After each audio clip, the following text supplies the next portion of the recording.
Friends, welcome back to my YouTube channel. कैसे हैं आप सभी? आई होप आप सभी अच्छे होंगे। तो फ्रेंड्स, आज हम बात करेंगे अप्सरा मॉम के बारे में। आखिर एक माँ अपनी बेटी से क्या बोली है जाते समय। तो फ्रेंड्स, इसके लिए आप मेरे वीडियो पर बने रहिएगा और वीडियो को एंड तक देखना ना भूलिएगा। और अगर आपने मेरे चैनल को सब्सक्राइब ना किया हो तो आप लोग मेरे चैनल को सब्सक्राइब कर दीजिएगा और बेल आइकन के बटन को प्रेस करना मत भूलिएगा। तो फ्रेंड्स, अब चलते हैं टॉपिक पर। आखिर क्या वजह है मतलब कि अप्सरा मॉम को, आंटी जी को अंशु से ऐसा बोलना पड़ रहा है। देखिए फ्रेंड्स, यहाँ पर बात होती है अंशु की। तो अंशु अभी भोपाल से आई हुई है और ये लोग अम्बाला गए हुए थे। अम्बाला में 5-6 दिन तक रहे हैं। वहाँ से लौटकर वो मतलब पहले भोपाल गए थे, फिर वहीं से वो लोग जबलपुर गए हुए थे, फिर सिवान आए हुए हैं। तो यहाँ पर बात होती है कि मतलब आखिर अंशु ने ऐसा क्या किया जिससे कि माँ अपनी बेटी को समझाने पर मजबूर हो गई। तो यहाँ पर फ्रेंड्स, अंशु अपनी माँ के लिए चूड़ियाँ लेकर आई हुई थी। मतलब प्रसाद के रूप में हम लोग सबको चूड़ी बिंदी देते हैं ना, वही सब चीज़ वो अपनी माँ के लिए लाई थी, चूड़ी, और अपनी सास के लिए भी चूड़ी लेकर आई थी। तो बात फ्रेंड्स ये होती है कि मतलब चूड़ियाँ लेकर आए तो आशीर्वाद के रूप में लाई हुई थी कि मतलब प्रसाद में हम किसी को भी चूड़ी बिंदी दे सकते हैं। ये कुछ नहीं है कि नहीं दे सकते, बेटी है तो नहीं लिया जाता, बट प्रसाद के रूप में तो एक माँ अपनी बेटी से कुछ भी ले सकती है। तो फ्रेंड्स, यही चीज़ माँ ने समझाया कि मतलब अब तुम ससुराल में अच्छे से रहना, और मतलब अगर तुमसे नहीं ज़्यादा काम होता है तो माँ से तुम बोल दो कि मुझसे नहीं होता है, बट मतलब इस तरीके से उदास मत हो। तुम्हारी माँ भी समझेगी, सास भी समझेगी। मतलब सास को ही माँ के रूप में देखो तो तुम्हें अपनी लाइफ बहुत ही अच्छी लगेगी। और तुम्हारी सास ऐसी नहीं है कि मतलब तुम्हें ज़्यादा परेशान करें, टॉर्चर करें, कुछ भी नहीं है ऐसा। सभी लोग अच्छे हैं ससुराल में। ये फैमिली मैटर बहुत डिपेंड करता है। अगर हमें शादी के बाद अच्छी ससुराल नहीं मिलती है तो मतलब बहुत कुछ हमें झेलना पड़ता है। अगर एक लड़की को ससुराल अच्छी मिल जाती है तो उसकी लाइफ बहुत ही अच्छी हो जाती है, स्वर्ग के समान बन जाती है।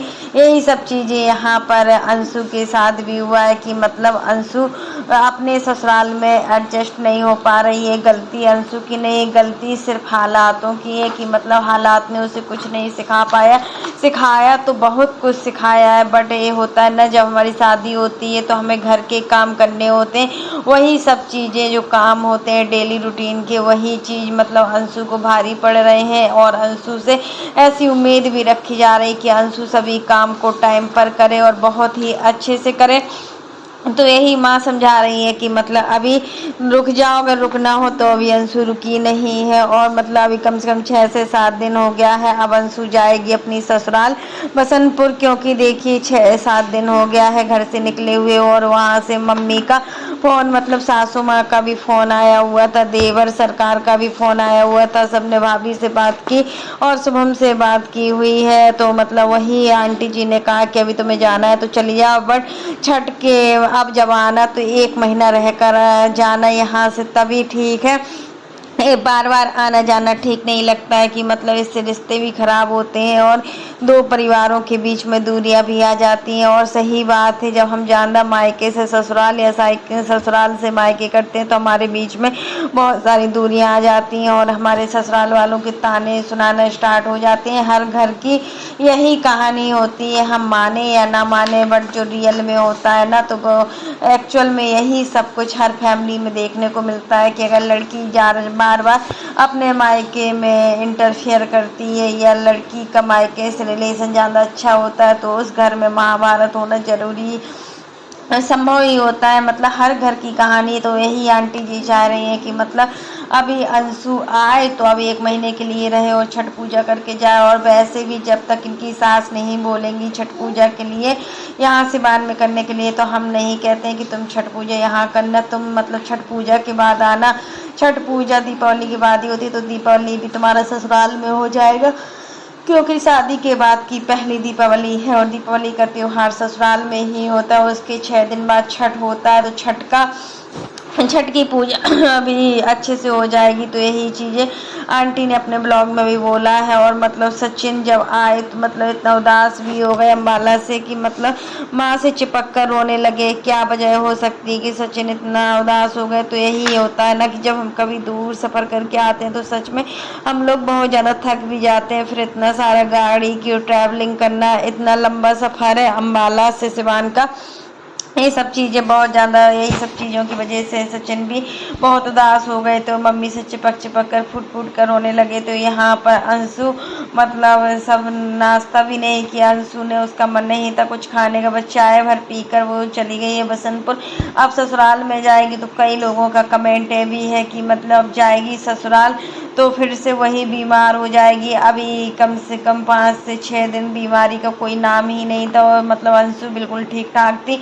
अब जैसे ही अंशु जाएगी ससुराल तो उसको काम का प्रेशर पड़ेगा। और यहाँ पर सास का डर भी है कि मतलब सास काम करवाएगी, बर्तन धुलवाएगी, झाड़ू लगवाएगी, पोछा लगवाएगी, तो कैसे झेल पाएगी। तो यहाँ आंटी जी ने यही सब चीज़ें समझाई हैं कि मतलब तुम टेंशन मत लो, तुमसे जितना भी बने उतना करना, क्योंकि देखिए अंशु की एज अभी इतना नहीं है कि वो इतने काम का प्रेशर ले सके। और फिर देखिए ससुराल में सब हमको समझना चाहिए कि वो अपनी माँ से बोले कि मम्मी थोड़ा हेल्प के लिए बर्तन वाली लगा दे, बर्तन की मैड या झाड़ू पोछा के लिए, तो अंशु का काम आसान हो जाएगा। और अंशु का जो बार बार बीमार पड़ना भी है वो भी ठीक हो जाएगा। क्योंकि जब हम बार बार बीमार पड़ते हैं तो हमारी बॉडी में पता नहीं कितने टाइप की बीमारियाँ होती हैं। और यही सब चीज़ें होती हैं कि मतलब एक लड़की को झकझोर देती है। और फ्रेंड्स यही चीज़ें हैं कि मतलब हम अगर आज काम करना नहीं सीखेंगे तो फिर मतलब कब सीख पाएंगे। तो यहाँ पर बात होती है कि मतलब अंशु अभी ठीक है बट ससुराल में जाती बीमार पड़ जाती तो ऐसा नहीं, सिर्फ यहाँ पर होता है काम का प्रेशर।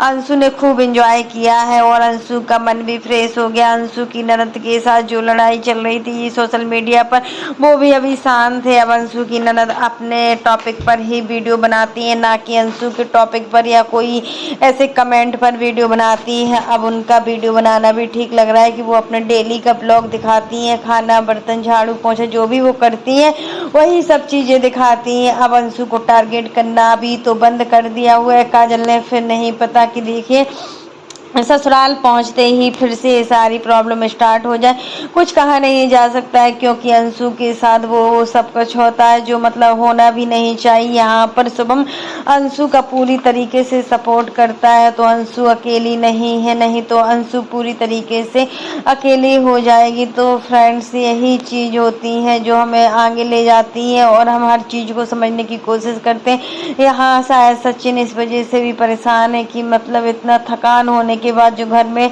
लड़ाई झगड़ा का माहौल बना रहा और कहीं ना कहीं ये चीज़ें भी इंसान को अंदर से झकझोर देती हैं। और मतलब घर की बात होती है, घरेलू मैटर की बात होती है तो यही, और कहीं ना कहीं मनीषा के अंदर भी कोई ना कोई टेंशन तो रहता ही है जिसकी वजह से मतलब वो इतना परेशान रहती है, अपने अंदर का दुख नहीं बता पाती है। बट मनीषा को देखकर लगता है कि मनीषा के अंदर कोई तो दुख है, मतलब कुछ तो प्रॉब्लम है, शायद बच्चे वाली प्रॉब्लम है, जो भी प्रॉब्लम हो। बट मनीषा उतना खुश नहीं दिखती है जितना खुश की पहले दिखती थी। अभी कुछ टाइम से मनीषा बिल्कुल भी खुश नहीं दिख रही है। लेकिन अभी अम्बाला गए हुए थे अपने घर का सब देखने के लिए, इतने दिन से घर छूटा हुआ था, ठीक नहीं रहता है शहरों में। जब हम इतने दिन के लिए घर को छोड़कर जाते हैं तो हमें बहुत बड़ी प्रॉब्लम का सामना भी करना पड़ता है। बट इनका जो फ्लैट, जो इनका मकान है वो अच्छी जगह पर है, वहाँ इतना कोई डर भी नहीं है।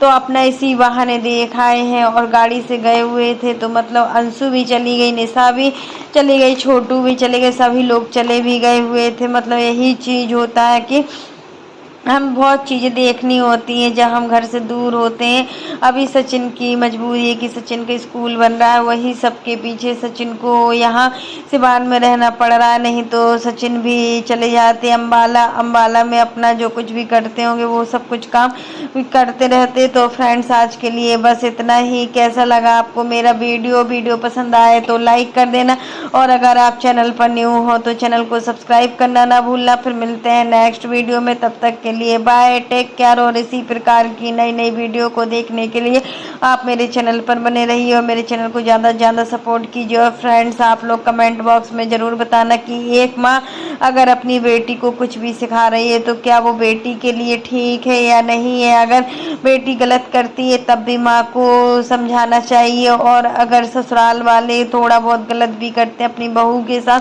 तब भी एक माँ को समझाना चाहिए। माँ को समझाने का पूरा अधिकार है, क्योंकि माँ तो माँ ही होती है, वो अपनी बेटी का कभी बुरा नहीं चाह सकती। और यहाँ पर सच में अप्सरा मॉम ने ये साबित करके दिखाया है कि मतलब अंशु के लिए वो कितना सोचती है, अंशु के लिए कितना करती है। कोई भी इतना नहीं कर सकता जितना इन्होंने किया है। और इनकी ननद भी मतलब बोल रही है कि मतलब क्या कर दिया है अप्सरा मॉम ने ऐसा, जो मतलब सब लोग अप्सरा मॉम के दीवाने हो गए हैं। अप्सरा मॉम ने ऐसा तो कुछ नहीं किया है। अगर कन्यादान को लेकर कन्यादान किया है तो क्या मतलब इतना सब कुछ दिखावा करना है, ये सब चीज़ें करना है, ठीक नहीं है। तो फ्रेंड्स, आज के लिए बस इतना ही। वीडियो पसंद आए तो लाइक कर देना, और अगर आप चैनल पर न्यू हो तो चैनल को सब्सक्राइब करना ना भूलना। फिर मिलते हैं नेक्स्ट वीडियो में, तब तक